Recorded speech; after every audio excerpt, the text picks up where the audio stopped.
எல்லோருக்கும் வணக்கம். இன்னைக்கு மார்க்கெட்டே சந்தோஷமா இருக்குதுங்க நண்பர்களே.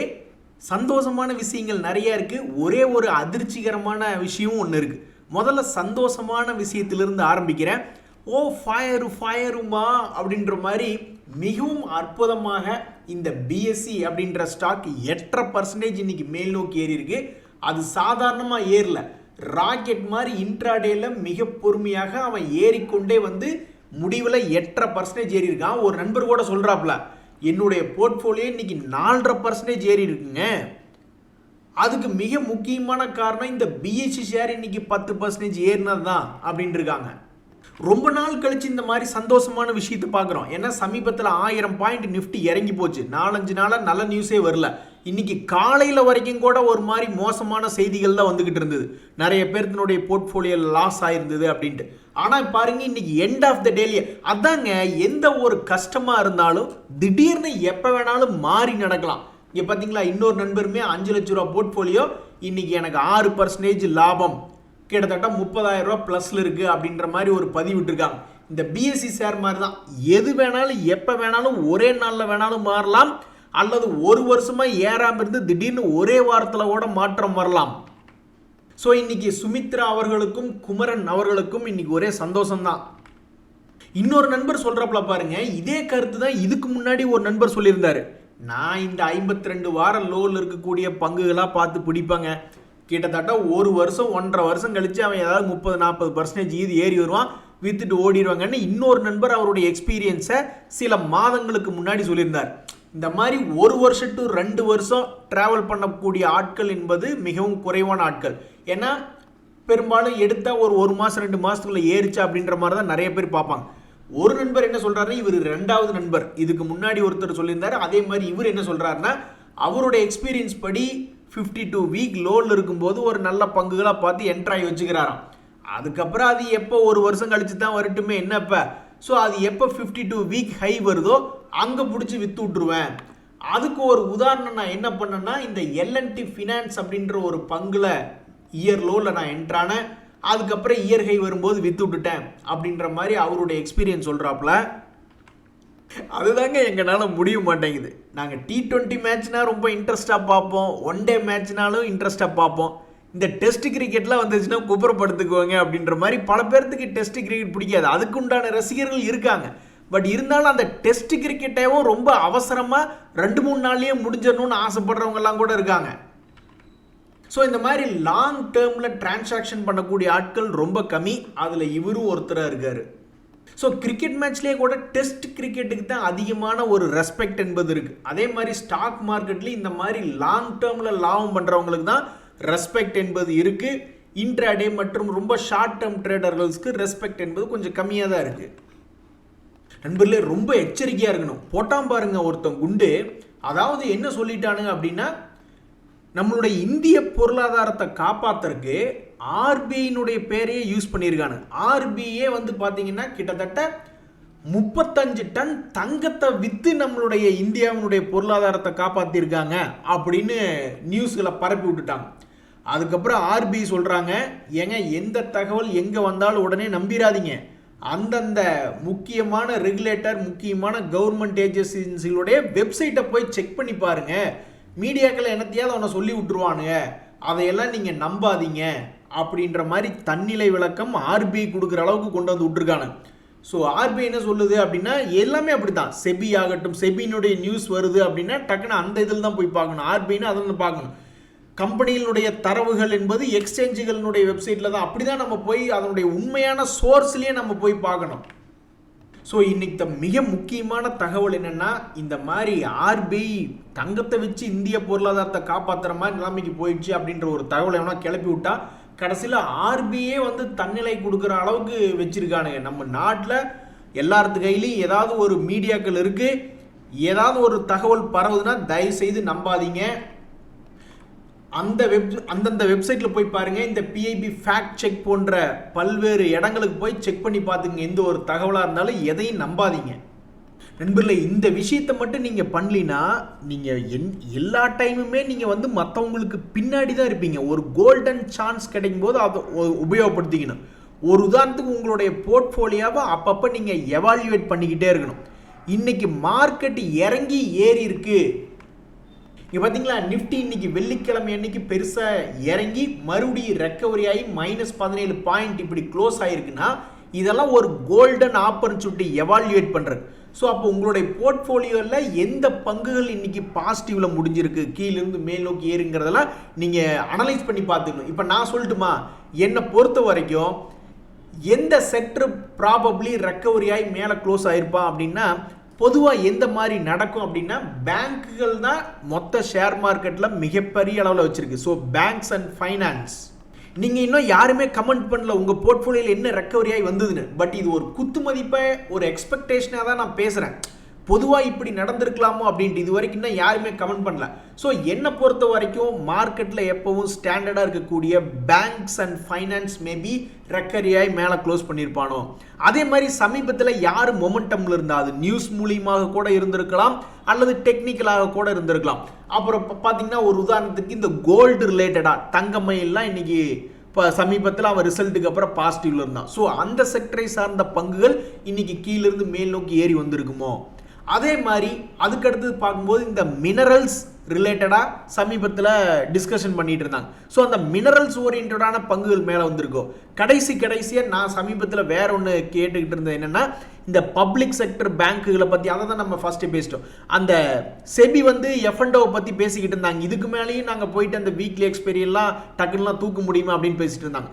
அப்போ அது ரிலேட்டடான சில பங்குகள், இந்த புரோக்கரேஜ் பங்குகள், சிடிஎஸ்எல், அந்த பிஎஸ்சி போன்ற பங்குகள், அது மாதிரி ஏதாவது அந்த செக்டர் மேலே வந்திருக்குமா? இதுதான் ஒரு ஜென்ரல் எக்ஸ்பெக்டேஷன். ஸோ அப்போ இது மேலே வருது, இந்த பங்குகள் தான் ஒருத்தருடைய போர்ட்ஃபோலியோவில் இந்த செக்டர்கள் தான் மேலே வந்திருக்கு அப்படின்னா, அப்போ இது ஷேர் மார்க்கெட்டில் வேற ஒன்றுமே இல்லை. இந்த சமயத்தில் என்ன நியூஸ் இருக்கோ, இந்த கரண்ட் பீரியடில் எந்த செக்டரில் நியூஸ் இருக்கோ அவனுக்கு தான் மார்க்கெட் ரெக்கவரி ஆகும்போது திரும்பி மேலே வரும்.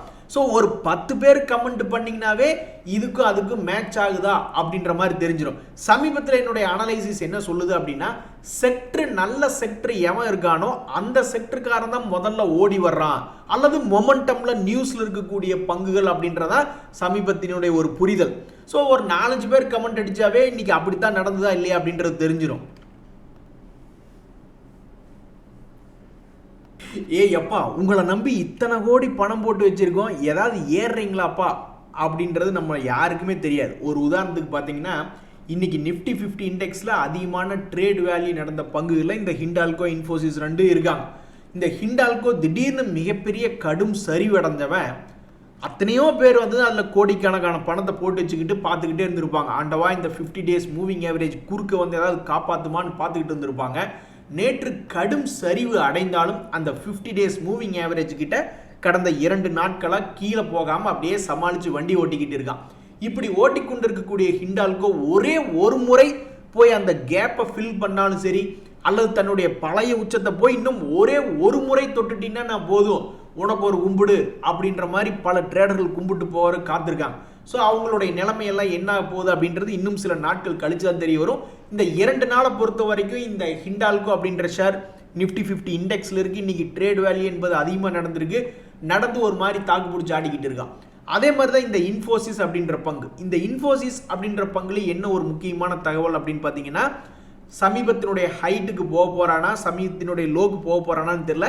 பட் அவங்களுடைய பைபேக்கினுடைய டேட் என்ன, ரெக்கார்ட் டேட் என்ன அப்படின்ற அறிவிப்பு இந்த இன்ஃபோசிஸ்ல வந்திருக்கு. இன்னைக்கு அதிகமான ட்ரேட் வேல்யூ நடந்திருக்கு. மேலே போனாதான் சந்தோஷம் வரும், கீழே வந்துச்சுன்னா பல ட்ரேடர்கள் என்ன நினைப்பாங்க, மேபி இட்ஸ் அன் ஆப்பர்ச்சுனிட்டியா இல்லை நாட் அன் ஆப்பர்ச்சுனிட்டி அப்படின்ற மாதிரி கன்ஃபியூஸ் ஆகி பார்ப்பாங்க. ஸோ மேலே போச்சுன்னா நிறைய பேர்த்துக்கு சிரமமே இருக்காது, பரவாயில்ல ஏதோ இன்னைக்கு ஒரு அறிவிப்பு வந்திருக்கு மேலே போயிட்டான் அப்படின்னு. ஆனால் கீழே போயிட்டானா தான் அப்போ தொடர்ந்து கீழே போக போகிறானா இல்லை அது கீழே போயிட்டு மேலே வர போகிறானா அப்படின்றது தெரியாது. ஆக மொத்தம் இன்னைக்கு 2 முக்கியமான கம்பெனிகள் நிஃப்டி 50 இண்டெக்ஸில் அதிகமான ட்ரேட் வேல்யூ நடந்திருக்கு. இந்த எல்ஐசி ஷேரை பொறுத்த வரைக்கும் யாருக்கு பரிசு கிடைக்க போகுது, கும்பா குட்டிகளுக்கு பரிசா இல்லை குஜாலா குட்டிகளுக்கு பரிசா அப்படின்றது தெரியல. நல்ல சென்ட்ரான ஒரு இடத்துல இருக்கக்கூடியதான் இந்த எல்ஐசி அப்படின்ற ஷேர். இன்னைக்கு ரிசல்ட் வந்ததுக்கப்புறம் யாருமே கண்டுக்கல. அப்புறம் திடீர்னு மார்க்கெட் மேல் நோக்கி ஏறினங்காட்டி சரி ரிசல்ட்டை பேஸ் பண்ணி இன்னைக்கு ஒரு 3% ஏற்றி விட்டாங்க. ஸோ இந்த எல்ஐசி ஷேர் கடந்த ஒரு வருடமாகவே அது என்ன விலையோ அதே ஒரே இடத்துல உட்காந்துக்கிட்டு இருக்கு. இனிமேல் இதனுடைய பாதை பூ பாதையா சிங்க பாதையான்னு தெரியல. குஜாலாவா அல்லது கும்பாவான்னு தெரியல, எந்த பக்கம் பார்த்தாலும் ஒரு 300-400 ரூபா தள்ளி இருக்கு. அப்போ அடுத்த வருஷம் 2026 முடியும் பொழுது இங்கிருந்து ஒரு வருஷம் கழிச்சு தன்னுடைய பழைய ஹையை போய் அவன் தொடர்றதா இருந்தாலும் கிட்டத்தட்ட 350 ரூபா 400 ரூபா ஏறணும், அல்லது தன்னுடைய பழைய லோவை போய் தொடர்றதா இருந்தாலும் இன்னொரு 300-400 ரூபா இறங்கணும். என்ன செய்ய போகிறது 2026 அப்படின்றத பொறுத்து இருந்து பார்க்கணும். ஆக மொத்தம் சென்டர் பாயிண்ட்ல இருக்கக்கூடிய ஒரு பங்கு எந்த பக்கம் போவான் அப்படின்னு ஆவலோட பார்க்கக்கூடிய பங்காக இந்த எல்ஐசி இருக்கு. இன்னைக்கு அதிகமான ட்ரேட் வேல்யூ என்பது நடந்திருக்கு. ஸோ இன்றைய நாள் தான் ஒரு அச்சாரமான நாளா. அதாவது நீ பார்த்தீங்கன்னா தம்பி, உங்க அம்மாவை நான் பொண்ணு பார்க்க போகையில் அப்படின்னு சில பேர் வயசான தம்பதிகள் வந்து தன்னுடைய வாழ்க்கை சுவாரஸ்யங்களை சொல்லிக்கிட்டு இருக்கிற மாதிரி ரொம்பவும் சென்டர் பாயிண்ட்ல இருக்கக்கூடிய இந்த எல்ஐசி 400-500 ரூபா மேலே போனானா அல்லது கீழே போனானா அது எந்த நாளில் போக போகிறான் எதிர்காலத்தில் அப்படின்னு பேசுறதுக்கு ஒரு அச்சாரம் போடக்கூடிய நாளாக இன்னைக்கு அதிகமாக ட்ரேட் நடந்திருக்கக்கூடிய நாளாக இருக்குமா அப்படின்றதான் ஒரு கேள்வி வருது. பிஎஃப்சின்னு ஒரு ஷேர், அதுலேயும் இன்னைக்கு அதிகமான ட்ரேட் வேல்யூ நிஃப்டி நெக்ஸ்ட் 50 இண்டெக்ஸில் இருக்கக்கூடிய இந்த பிஎஃப்சி ஷேரில் நடந்திருக்கு. இந்த பிஎஃப்சி ஷேர் செஞ்ச சாதனை என்னன்னா, இவனும் ஐடிசி ஷேர் மாதிரி ஒரு சாதனையாளர் தான். கடந்த ஒரு வருஷமாகவே ஒரு குறிப்பிட்ட லோ வந்தால் ஏறுவதும், அதே மாதிரி ஒரு குறிப்பிட்ட ஹை வந்தால் மறுபடியும் கீழே இறங்குவதுமாக ஒரு கோட்டுக்குள்ளேயே வாழ்ந்து கொண்டிருக்கக்கூடிய ஒரு பிஎஃப்சி. அப்படி இருக்கக்கூடிய கம்பெனியில் இன்றைக்கி அதிகமான ட்ரேட் வேல்யூ என்பது நடந்திருக்கு. அது இவனை அந்த 5% 10% தூக்கி விடுறதுக்கா அல்லது இதை உடச்சி விடுறதுக்கா அப்படின்றது தெரில. எதாக இருந்தாலும் இந்த பங்கினுடைய போக்கு வந்து 1 மாதம் 2 மாதம் கழித்து கடந்த கால வரலாறுல தெரிஞ்சிருக்கு. அப்போ அடுத்த முறையும் அந்த 5% 10% மூவ்மெண்ட்டை ஒரு மாதம் 2 மாதத்துக்குள்ள காமிப்பானா இல்லையா அப்படின்ற ஒரு கேள்வி இந்த பிஎஃப்சியில் வந்திருக்கு. டாய், எத்தனை பிக் பாஸ் நியூஸ் வந்தாலும் சரி, எத்தனை லைவ் ஷோஸ் வந்தாலும் சரி, அல்லது எத்தனை வேறு விதமான என்டர்டைன்மெண்ட் வந்தாலும் சரி, பல பேர் பார்க்கக்கூடிய நியூஸ் சேனல் தான். அந்த மாதிரி ஸ்டாக் மார்க்கெட்டில் நியூஸுகளை வச்சே விளையாட்டு காமிச்சிக்கிட்டு இருக்கக்கூடிய ஒரு பங்கு எதுனா இந்த ஐடியா ஷேர் தான். அதில் இன்னைக்கு அதிகமான ட்ரேட் வேல்யூ என்பது நடந்திருக்கு. எத்தனையோ மாதங்களுக்கு பிறகு 2 days மூவிங் ஆவரேஜ் தாண்டி ட்ரேட் ஆகி கொண்டிருக்கக்கூடிய இந்த ஐடியா எதிர்காலத்தில் சந்தோஷத்தை கொண்டு வருகிறதா அல்லது துக்கத்தை கொண்டு வருகிறதா அப்படின்றத பொறுத்து இருந்தால் பார்க்கணும். ஆனால் சமீபத்தினுடைய கோர்ட் தகவல்கள் என்ன சொல்லுது அப்படின்னா, இது மாதிரி கிட்டத்தட்ட 10 கோடி 20 கோடி மக்களுக்கு சர்வீஸ் பண்ணி கொண்டிருக்கக்கூடிய கம்பெனியை டபார்னு மூடவெல்லாம் விடமாட்டாங்க போல. ஸோ இது கவர்மெண்ட்டே பார்த்து என்ன சொல்கிறாங்க, இந்த ஏஜிஆர் டியூஸ்க்கெல்லாம் ஏதாவது டிஸ்கஷன் பண்ண முடியுமா அப்படி இப்படின்ற மாதிரி தானே அதனுடைய பேச்சுவார்த்தைகள் இருக்குது. So very big company, too big to fail அப்படின்ற ஒரு ஸ்டேஜில் இருக்கக்கூடிய இந்த ஐடியா ஷேரில் இன்றைக்கி அதிகமான ட்ரேட் வேல்யூ என்பது நடந்திருக்கு. ஸோ பல ட்ரேடர்கள் என்ன நினச்சிக்குவாங்கன்னா, சரி இந்த 2 days மூவிங் ஆவரேஜ் ஒரு சென்டர் பாயிண்ட், கீழே வந்தாலும் அவன் 6 ரூபா வர வேண்டியது இருக்குது, மேலே போனாலும் 18 ரூபா போக வேண்டியது இருக்குது, எதை இவன் முதல்ல பண்ணுவான் அப்படின்னு பார்க்கறதுக்காக காத்திருக்காங்க.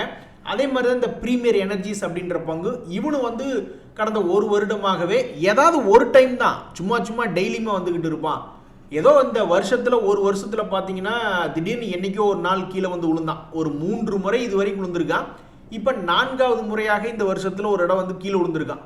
ஸோ கடந்த 3 முறை கீழே விழுந்ததுக்கப்புறம் ஏறிட்டான். இந்த 4வது முறை என்ன பண்ண போகிறான்னு தெரியல. பட் இன்னைக்கு வந்து நிஃப்டி மிட் கேப் இண்டெக்ஸில் ப்ரீமியர் எனர்ஜி ஷேரில் அதிகமான ட்ரேட் வேல்யூ என்பது நடந்திருக்கு.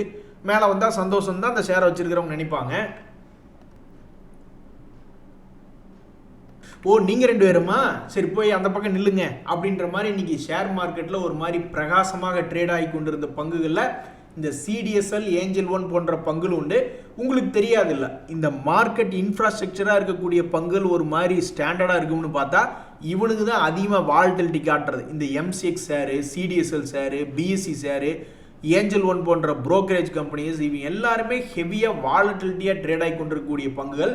இந்த சிடிஎஸ்எல் சமீபத்தில் செய்த சாதனை என்ன அப்படின்னா, அவன் ஒரு முறை கூட சமீபத்தில் அந்த 2 days மூவிங் ஆவரேஜை விட்டு கொடுக்கல.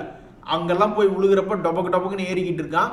அதே மாதிரி தான் இந்த ஏஞ்சல் ஒன் அப்படின்ற பங்கு, அது வந்து அவன் பாட்டு கிராஸ் பண்ணி விளையாண்டுக்கிட்டு இருக்கான். அவன் ஜிக்ஸாக்காக விளையாண்டுக்கிட்டு இருக்கான். என்ன உன் விளையாட்டு அப்படின்ற மாதிரி இருக்கு. ஸோ தற்போதைக்கு இந்த பங்கு வெற்றி சரித்திரம் எழுதுமா, எப்படி ஒரு ரவுண்டு போயிட்டு வந்தானோ அதே மாதிரி இந்த 2025 அல்லது 2026 2வது ரவுண்டு போயிட்டு வருமா அல்லது என்ன பண்ணும், வெற்றி சரித்திரமா இல்லை கும்பா சரித்திரமா என்பது பொறுத்திருந்தால் பார்க்கணும். இன்னைக்கு தேதியில் பல ட்ரேடர்களுக்கு என்ன ஒரு சந்தோஷம்னா, 200 days மூவிங் ஆவரேஜை தாண்டும் பொழுது அது ஒரு பெரிய கேண்டிலாக போட்டு தாண்டி உள்ளது. இந்த இடத்துல வந்து வால்யூம், அதாவது ட்ரேட் வேல்யூ என்பதும் நடந்திருக்கு அப்படின்றது ட்ரேடர்களுக்கு ஒரு சந்தோஷமாக இருக்குது ஸ்மால் கேப் இண்டெக்ஸில்.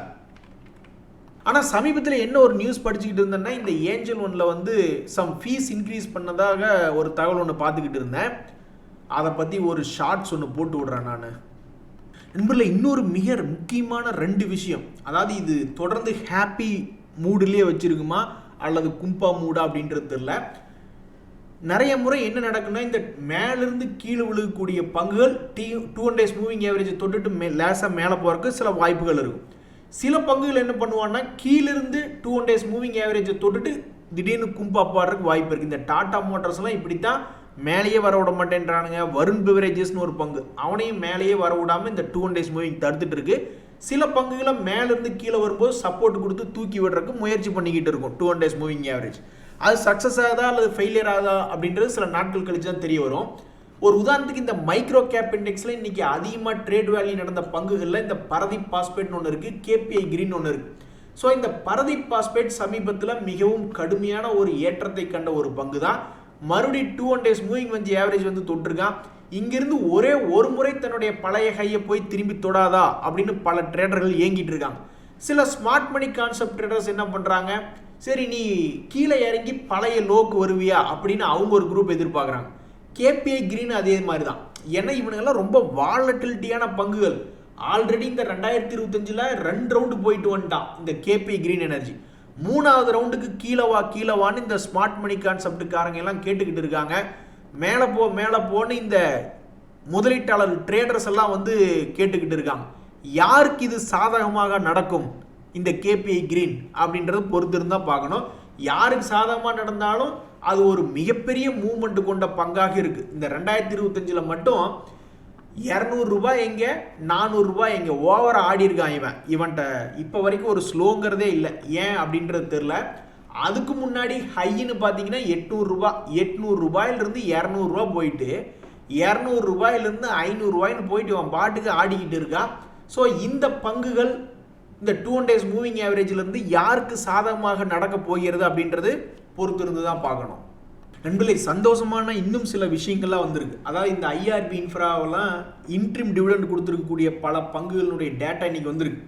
அவங்களுடைய எக்ஸ்சேஞ்ச் டேட் என்ன, அவங்க கொடுக்கக்கூடிய இன்ட்ரிம் டிவிடெண்டுக்கு அப்படின்ற மாதிரிலாம் தகவல் வந்துட்டு இருக்கக்கூடிய இந்த நேரத்தில் இந்த டேட்டாவெல்லாம் எங்களுக்கு ஓகேயா, ஆனால் நீங்கள் ஏதாவது ஏற்றி விடுங்கயா, ஏன் அப்படி பண்ணுறீங்க அப்படின்ற மாதிரி இந்த ஐஆர்பி இன்ஃப்ரா போன்ற பங்குகள்லாம் நீ இன்ட்ரிம் டிவிடெண்ட் கொடுக்குறதெல்லாம் ஓகே. பட் 2025 ஹை ஒரு 60 ரூபா பக்கத்தில் இருக்குது. அதை நீ ஒரு தடவையாவது நீ வந்து தொடக்கூடாதா? இல்லைன்னா போ 10 ரூபாய்க்கு போ, இல்லைன்னா 20 ரூபாய்க்கு போ, ஏதாவது ஒன்று பண்ணு. இப்படி ஸ்லோவாக இருக்கே அப்படின்ற பல பேர் வருத்தப்பட்டுக்கிட்டு இருந்தாங்க இந்த ஐஆர்பி இன்ஃப்ராவில். ஸோ இன்றைக்கி வந்திருக்கக்கூடிய இந்த நியூஸ் இந்த பங்குக்கு ஏதாவது ஒரு உதவி செய்யுமா, ஏதாவது ஒரு சைடு வால்டிலிட்டி எடுத்துகிட்டு போகிறக்கு உதவி செய்யுமா அப்படின்றது பார்க்க வேண்டியதாக இருக்குது.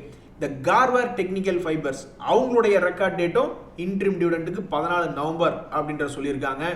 அதே மாதிரி எத்தனை பேர் இந்த நேஷனல் அலுமினியம், பெட்ரோடென்ட், எல்என்ஜி போன்ற பங்குலாம் டிவிடெண்டுக்காக வாங்கி வச்சிருக்கீங்க அப்படின்றது தெரியல. அவங்களும் வந்து தங்களுடைய இன்ட்ரிம் டிவிடெண்டுகளுக்கு உண்டான டேட்டுகளை அனௌன்ஸ்மெண்ட் பண்ணியிருக்காங்க. நண்பர்களே, அடுத்தது மிகப்பெரிய ஒரு முக்கியமான 2 தகவல். இது அந்த கம்பெனிகளுக்கு உதவி செய்யுமா இல்லையா அப்படின்றத பொறுத்து இருந்து பார்க்கணும். அதாவது சோமானி சிராமிக்ஸ் அப்படின்ற ஒரு கம்பெனி, அவங்க என்ன சொல்கிறாங்கன்னா, அவங்களுடைய தகவல் வந்து அமால்கமேஷன் ஒன்று போகுது. அதாவது 3 கம்பெனிகள் இருக்குது. இந்த 3 கம்பெனிலையும் கொண்டு வந்து இந்த சோமானி செராமிக்ஸ் அதோட மெர்ஜ் பண்ணுறாங்க, அமல்கமேஷன் பண்ணுறாங்க. அது பண்ணுறதுனால என்ன நன்மைன்னு பார்த்தீங்கன்னா, சென்ட்ரலைஸ்டாக மேனேஜ் பண்ணிக்கலாம் பல பிஸ்னஸை, எஃபிஷியன்சி அதிகமாகும், இந்த லீகல் அண்ட் ரெகுலேட்டரி கம்ப்ளைண்ட்ஸ் எல்லாம் ஃபைல் பண்ணுறது, அது போன்ற பல்வேறு விஷயங்கள் குறையும் அப்படின்ற ஒரு பிஸ்னஸ் அப்டேட்டை வந்து இந்த சோமானி செராமிக்ஸ் அப்படின்றவங்க வெளியிட்டிருக்காங்க. இந்த நியூஸ் வெளியே வந்திருக்கக்கூடிய இந்த நேரத்தில் இந்த சோமானி செராமிக்ஸ் இந்த 2025 என்ன பண்ணியிருக்கு அப்படின்னு பார்த்தீங்கன்னா, ஒரே ஒரு ரவுண்டு, அவனுடைய சக்தியே அவ்வளோதான். இந்த வருஷத்தில் ஒரே ஒரு ரவுண்டு போயிட்டு வந்திருக்கான். அது 400க்கும் 600க்கும் 50% மூவ்மெண்ட் என்பது போயிட்டு இருக்கிறதுலே 52 வீக் லோவில் இருக்கக்கூடிய இந்த நேரத்தில் இப்படி ஒரு அமால்கமேஷன் அப்படின்ற ஒரு தகவல் வந்திருக்கு. இதுக்கப்புறம் இவன் என்ன பண்ண போகிறான் அப்படின்றத பொறுத்து இருந்து தான் பார்க்கணும். அதே மாதிரி நீங்கள் பார்க்கக்கூடிய அடுத்தது இந்த கைம்ஸ் ரிலேட்டடான தகவல், அவங்களும் அந்த கம்பெனி பற்றிய ஒரு அமால்கமேஷன் அப்படின்ற ஒரு தகவலை வந்து வெளியிட்டிருக்காங்க. இப்போ இந்த பங்குனுடைய விலை எந்த இடத்துல இருக்குது அப்படின்னு பார்த்தீங்கன்னா அது உச்சத்தில் இருக்குது. ஸோ ரெண்டு பங்குகள்லையும் ஒரே மாதிரியான பிஸ்னஸ் அப்டேட், மெர்ஜர் அமால்கமேஷன் சம்மந்தப்பட்ட அப்டேட். ஒருத்தர் என்னடான்னா பாவம் இருக்கிறதுலே கும்பா குட்டியாய் 52 வீக் லோவில் இருக்கும்போது செய்தி வந்திருக்கு. அப்போ இந்த செய்தி இவனை தூக்கி விடுதா அப்படின்றத பொறுத்து இருந்து பார்க்கணும், அல்லது இறக்கி விடுதான்னு பார்க்கணும். கெய்ம்ஸ் அப்படின்ற பங்கில் வந்து ஏற்கனவே சந்தோஷம் கூத்தாடிக்கிட்டு இருக்கு அங்கே இருக்கிறவங்களுக்கு. ஏன்னா அது ஆல்ரெடி உச்சத்தில் இருக்கக்கூடிய பங்கு. அதில் இந்த பிஸ்னஸ் அப்டேட் வந்திருக்கிறது. அடுத்தது இந்த பங்கினுடைய விலை எப்படி நகுத்தும் அப்படின்னு பார்க்கறதுக்கு ரொம்ப சுவாரஸ்யமாக இருக்குது. ஒரே நியூஸாக ஆனால் 2 வேறு விலைகளில் இருக்குது இந்த பங்குகள், நிலைகளில் இருக்குது. லெவல்ஸ் அப்படின்றது வேறு லெவலில் இருக்குது. ஸோ பார்க்குறதுக்கு உண்மையிலேயே ரொம்ப சுவாரஸ்யமாக இருக்கக்கூடிய கம்பெனிகள்லாம் இந்த Somany செராமிக்ஸும் Krishna இன்ஸ்டியூட்டும்.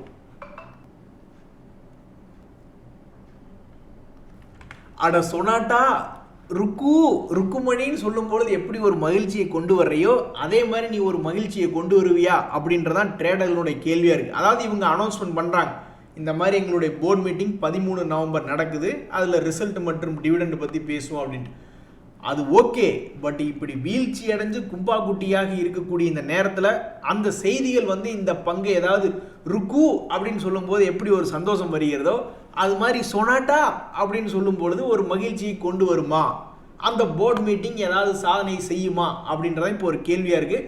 So sonata software அப்படின்ற ஷேர் வச்சிருக்கிறவங்களுக்கு இது ஒரு மிக முக்கியமான தகவலாக இருக்குது. நண்பர்களே, சமீபத்தில் இந்த GHCL அப்படின்ற பங்கினுடைய விலையில் பெருசாக அப்டேட்டே இல்லை. ஒரே இடத்துக்குள்ளே தான் அவன் வண்டி ஓட்டிக்கிட்டே இருக்கான். அந்த GHCL அப்படின்ற பங்கு நீங்கள் 2025 பார்த்தீங்கன்னா உங்களுக்கு ரொம்ப சோர்வாக இருந்திருக்கும் இந்த பங்கை வச்சுருக்கிறவங்களுக்கு. ஏன்னா பெருசாக மூவ்மெண்ட்டே இல்லை, சும்மா மேலே போகிற மாதிரி ஏறி விழுந்துட வேண்டியது, அப்புறம் ஏற வேண்டியது, இப்படியே பண்ணிக்கிட்டு ஒரு வருஷத்தினுடைய ரிட்டர்ன் என்ன அப்படின்னு பார்த்தா ஒன்றும் பெருசாக இல்லை. இப்படி இருக்கக்கூடிய நிலைமையில தான் அவங்க பைபேக் பற்றிய தகவலை விட்டுருக்காங்க. அதுக்கு அந்த பைபேக்கு உண்டான எக்ஸ்டேட் 14 நவம்பர் அப்படின்ற ஒரு அறிவிப்பு வந்திருக்கு. ஏங்க நான்லாம் சமீபத்தில் அந்த பைபேக் ரிலேட்டடாக எனக்கு சில விஷயம்லாம் நல்லா ஒர்க் அவுட் ஆகிட்டு இருந்தது. பெரிய விலை கொண்ட பங்கு ஒன்று, பழைய சப்ஸ்கிரைபர்களுக்கு தெரியும், நம்மளுடைய செய்திகளை பார்த்துட்டு இருக்கிறவங்களுக்கு தெரியும். பெரிய விலை கொண்ட பங்குகள் 1-2 எடுத்து அப்ளை பண்ணும் பொழுது அது ஏதாவது அவங்க பைபேக் பண்ணாங்கன்னா நல்லா சந்தோஷமாக தான் போயிட்டு இருந்தது. அப்புறம் அது இன்கம் டேக்ஸில் அதனுடைய ட்ரீட்மெண்ட் என்பது மாறுது. அப்படின்ற இன்கம் டேக்ஸில் அந்த பைபேக்கை எப்படி ட்ரீட் பண்ணுறாங்க அப்படின்ற ஒரு தகவல் வந்ததுக்கப்புறம் நான் இந்த போன்ற பைபேக்குகளை பற்றி நான் நினைக்கிறதே இல்லை. சமீபத்தில் விலை ஏறி மிகப்பெரிய சாதனை பண்ண இந்த HDFC ஏம்ஸினுடைய போனஸ், அதனுடைய எக்ஸ்டேட் என்பது 26 நவம்பர் அப்படின்றது அனௌன்ஸ்மெண்ட் ஆகிருக்கு. இனி இந்த போனஸ் அந்த ஏறி வந்த அந்த சாதனையை தொடர்ந்து மேற்கொண்டு இன்னும் சாதனை செய்ய வைக்குமா, அல்லது அந்த போனஸ் வந்து கும்பா குட்டி வேலையை பண்ணி விட்டுருமா அப்படின்றது பொறுத்து இருந்து தான் பார்க்கணும். Happy weekend. நன்றி, வணக்கம்.